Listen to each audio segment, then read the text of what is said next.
you want to talk about the ACC in general because we're tiptoeing around it. You're bringing up. We talked about Virginia. You said North Carolina at 19 is disrespectful.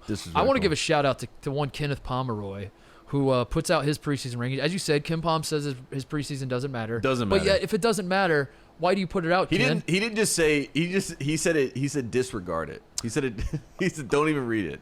Don't even bring it up. Then why put it out? That's all I would say. No, because you got to start from somewhere. It's curious that you put it out, but you say it doesn't matter. If it doesn't matter, then it doesn't matter. Don't put it out. But you put it out, Tate. So there you go.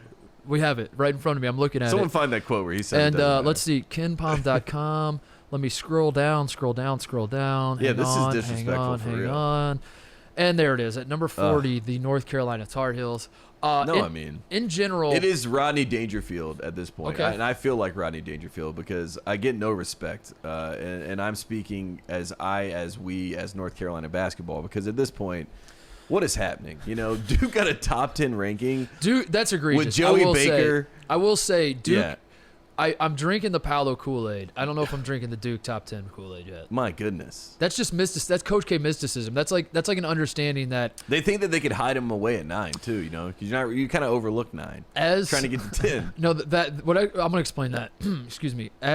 As the season goes on, I think the voters realize that Duke is going to get every favorable call. Yes. That Coach K is going to just be in the ears of these refs. Yeah, we call that Duke basketball. I know, but it's going to be heightened this year. It's going to be heightened. Is the ceiling the roof or not? I mean, because how much higher can it go? It's going to be heightened. I'm just telling you. It's going to be heightened. Okay, so back to Carolina, back to the ACC as a whole, because I got to be honest. I said this when we did the podcast with Andy when we went on his show. Is that out yet? He still hasn't put it out. I still don't think he's put it out. I cannot remember a time in my life, as excited as I am for college basketball as a whole, I cannot remember a time in my life when I felt like the ACC was as irrelevant as that. And I'm not even doing that as shtick. I think like as a whole, there are not a lot of ACC teams that are moving the needle for me. Florida State's disrespected at 20. Okay. North Carolina is a top 15 team. I mean, I've never in my life had a top 5 point guard that was a 5-star recruit and another 5-star center that is going into his junior year. Like last year, North Carolina had Garrison Brooks, who if you ever watched North Carolina with Garrison Brooks play, you would never in your life say that's a really good basketball player. That's a guy I want to lead my team. So the fact that the media voted that man ACC preseason player of the year because of North Carolina's blue blood status, and then this year when you have Armando Bacot, who is much better than Garrison Brooks, much better than Garrison Brooks, and is a 5-star recruit who was going to test the waters and go to the NBA, but got convinced to come back because of Hubert Davis. You got a senior in Leaky Black. You got Kerwin Walton, who is the shooting guard version of Kawhi Leonard. You got, Brady Manick. Are you kidding me? You get Brady Manick. You get Dawson Garcia, another 5-star recruit. Marquette, right? It comes from Marquette. You know what I mean? So a guy who beat you on the Dean Dome was Wojo.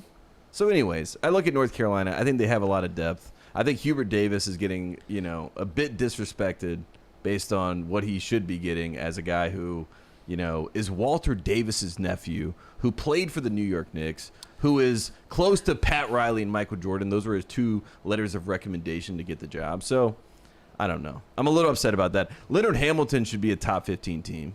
Look at Florida State. A lot of talent on their roster. Virginia's getting a top 25 because they're Virginia, and I think that's their due. Maryland should be in the ACC, so that should be another ACC team that's in there. We want them. I want them. You're gonna have them. Give us Notre Dame. We know the deal. Or you don't Louisville. get Mike Bray. Notre Dame or Louisville, and you can get Maryland. No, you can have Louisville.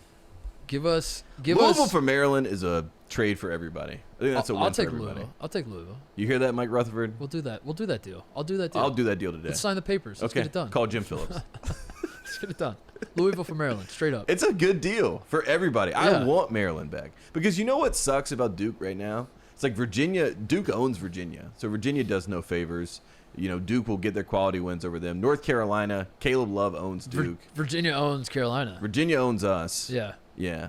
NC State, we don't know. We haven't heard from them. But it's just answer the question. cycle. Answer the question. Is the ACC dead? When you pair this, excuse me, really flimmy today. When you pair this with ACC football being absolutely dead as a doornail. No, not ACC dead. Football is not dead. Whew, it is. It could not be more dead. And you have to go all in on basketball as a conference, and you have one team in the top 18, which is a famous cutoff. The top 18. Top 18 is a very round number. That's a Big Ten stat of the day. You have one team in the top 18 in the preseason AP poll for a basketball conference, and your football's dead. Like, is the ACC dead? Does the Big Ten have to do CPR in the ACC? We don't want your help. The Alliance, the Alliance is your only hope now. We're with the Pac-12. We are coastal. We are coastal elite conference. Hey there, thanks for watching Titus and Tate. For the full friend of the program experience, subscribe right below and come join us for all things college basketball. The action is heating up. Come join Titus and Tate.